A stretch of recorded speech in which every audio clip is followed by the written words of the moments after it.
చినజీయర్ గారు అవైజ్ఞానిక అంశాలని విజ్ఞానం పేరుతో ప్రచారం చేస్తూ ఉన్నారు. మూఢనమ్మకాల్ని పెద్ద ఎత్తున ప్రచారం చేస్తున్నారు. అలాంటి చినజీయర్ గారు ఈ మధ్య 5,000 మంది ఋత్వికులతో 108 హోమకుండాలతో హోమం చేస్తూ ఒక స్టేట్మెంట్ ఇచ్చారు. పొగ నుంచి ఏదైనా వస్తువు కాలుస్తే పొగ వస్తుంది, ఆ పొగ హాని చేస్తుంది. హోమంలో వేసే పదార్థాల వలన అది హోమ ధూమంగా మారుతుంది. హోమ ధూమం వల్ల మనం పీల్చుకుంటే చాలా మేలు కలుగుతుంది, పర్యావరణానికి ఆరోగ్యానికి మేలు కలుగుతుంది అనే ఒక సైన్స్ ని వివరించారు. చినజీయర్ గారికి మా ఛాలెంజ్, సవాల్, కర్ర కాల్చినా ఏ కర్బన పదార్థాలని కాల్చినా కార్బన్ డైఆక్సైడే రిలీజ్ అవుతుంది. కాల్చినప్పుడు మంట మండాలంటే ఖచ్చితంగా ఆక్సిజన్ అవసరం. అక్కడ జరిగే రసాయనిక చర్యలో ఆక్సిజన్ రూపాంతరం చెంది కార్బన్తో రసాయనిక ప్రక్రియ జరిగి కార్బన్ డైఆక్సైడ్ విడుదలవుతుంది. అది కాకుండా మీరు చేసే హోమంలో వాడుతున్న రసాయనిక పదార్థాలు ఏమిటి అంటే అవి ఏదైనా కర్ర అయినా కావచ్చు, లేకపోతే నెయ్యి కావచ్చు, ఇంకేం వాడుతున్నారు, వాటిలో జరిగే రసాయనిక చర్యల్లో విడుదలయ్యే రసాయనిక పదార్థాలు ఏమిటో చెప్పగలరా? మీరు వాడే నెయ్యి కర్బన పదార్థమే, మీరు వాడే కర్ర కర్బన పదార్థమే, మీరు వాడే పదార్థాలన్నీ కర్బన పదార్థాలే. ఆ కర్బన పదార్థాలు దహనం చెందినప్పుడు ఖచ్చితంగా అయ్యేది, విడుదలయ్యేది కార్బన్ డైఆక్సైడ్ లేదా ఇతర కొన్ని రకాల రసాయనిక పదార్థాలు తప్ప ఏమీ కాదు. ఒకవేళ మీరు చెప్పినట్టే అందులో గనక ఏవైనా మానవాళికి మేలు చేసే, ఆరోగ్యానికి మేలు చేసే లేదా పర్యావరణానికి మేలు చేసే పదార్థాలు వెలువడతాయి అనే సైన్సే గనక నిజమైతే మీరు మా ఛాలెంజ్కి సిద్ధపడితే మీరు గాని మీ ఋత్వికులు గాని ఎవరైతే హోమం చేస్తారో వాళ్ళందరూ ఎన్ని హోమకుండాలన్నా పెట్టుకోండి, ఓ పెద్ద హాల్లో తలుపులు పెట్టుకొని మీరు ఉండండి, మీరు హోమం చేయండి. ఆ బయటికి వెళ్ళిన హోమ ధూమాన్ని పీల్చి మీరు ఎంతసేపు బతుకుతారో తేల్చుకొని చూపెట్టండి. లేదు సైంటిఫిక్ గా మీరు నిరూపించాలంటే అందులో నుంచి వెలువడిన పదార్థాలు ఏమిటి, వాటి రసాయనిక చర్య జరిగింది, ఏ విధమైన పదార్థాలు వచ్చినాయనే ఆ రసాయనిక సూత్రం ఏంటో అదైనా వివరించండి.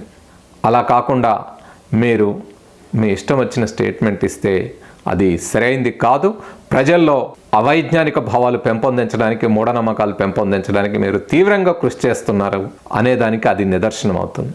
నిజంగానే మీరు పర్యావరణాన్ని కాపాడుతుందని నిరూపించదలుచుకుంటే మీరు 1,008 హోమకుండాలతోటి 108 హోమకుండాలతోటి మీరు యాగం చేశామంటున్నారు కదా, ఆ యాగశాలలో మీరు యాగం మొదలు పెట్టకముందు శంషాబాద్ కానీ మీ ముచ్చింతల చుట్టుపక్కల ఉన్న కాలుష్యం ఎంత, మీ యాగం పూర్తయిన తరువాత ఉన్న కాలుష్యం ఎంత, ఈ లెక్కలు ప్రకటించాలి.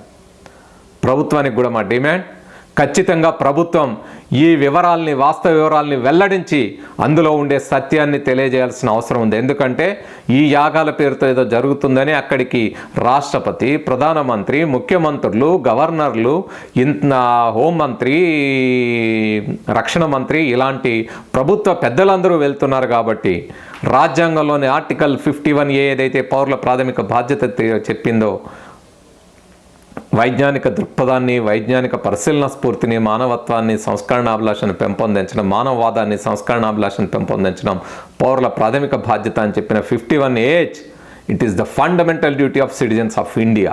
సో మీరు ప్రభుత్వాధినేతలుగా ఆ ప్రాథమిక బాధ్యతని గుర్తెరిగి ఈ విషయాల్ని వెల్లడించాలని కోరుతున్నాం. అదేవిధంగా అసలు చట్టాల్ని కాపాడాల్సిన ప్రభుత్వాధినేతలే చట్టాల్ని ఎలా ఉల్లంఘిస్తున్నారు?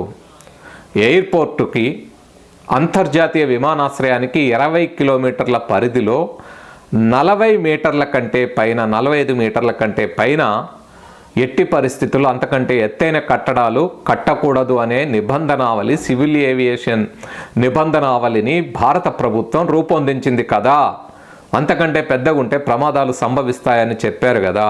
అంతర్జాతీయంగా కూడా ఇవే సూత్రాల్ని పాటిస్తారు కదా ఎక్కడ ఎయిర్పోర్ట్ ఉన్నా. కానీ శంషాబాద్ అంతర్జాతీయ విమానాశ్రయానికి 20 కిలోమీటర్ల పరిధి లోపల ఉండే ముచ్చింతల్లో ఉండే రామానుజ విగ్రహము 216 ఫీట్లు అంటే దాదాపు 60 మీటర్ల పైన, 45 మీటర్ల వరకే ఉండాలంటే 60 మీటర్ల పైన ఆ విగ్రహానికి ఏ విధంగా అనుమతులు లభించినాయి? చట్టానికి, మీరు చేసిన చట్టాలకి, మీరు చేసిన నిబంధనల్ని ఉల్లంఘించి ఎలా పర్మిషన్ ఇచ్చారు? దానికి కారణం ఏమిటి అంటే దాని చుట్టూ మై హోమ్స్ రామేశ్వరరావు గారు తన రియల్ ఎస్టేట్ బిజినెస్ కోసం 1000 ఎకరాల్లో కట్టబోయే ఆకాశహార్మ్యాల్ని మీరు 15-20 అంతస్తుల ఎత్తు అతను అపార్ట్మెంట్స్ కట్టుకొని అమ్ముకోవడానికి ఏ విధమైన ఆటంకం లేకుండా ఉండే విధంగా ఆ విగ్రహానికి పర్మిషన్ ఇచ్చి దానికంటే ఒక 5 ఫీట్లో 10 ఫీట్లో తక్కువ కట్టుకుంటే చాలు అనే విధంగా ఆ రియల్ ఎస్టేట్ బిజినెస్కి ఆ స్మార్ట్ సిటీ బిజినెస్కి తోడ్పడడానికి ఈ పర్మిషన్లు ఇచ్చారా? చట్టాలను ఉల్లంఘించిన మీ మీద కూడా చర్యలు తీసుకోవాల్సిన బాధ్యత ప్రభుత్వం మీద ఉంది కదా, అధికారుల మీద కానీ ఎవరైతే ఈ విధంగా అనుమతులు ఇచ్చారో వాళ్ళందరి మీద ఖచ్చితమైన చర్యలు తీసుకోవాలని డిమాండ్ చేస్తున్నాం.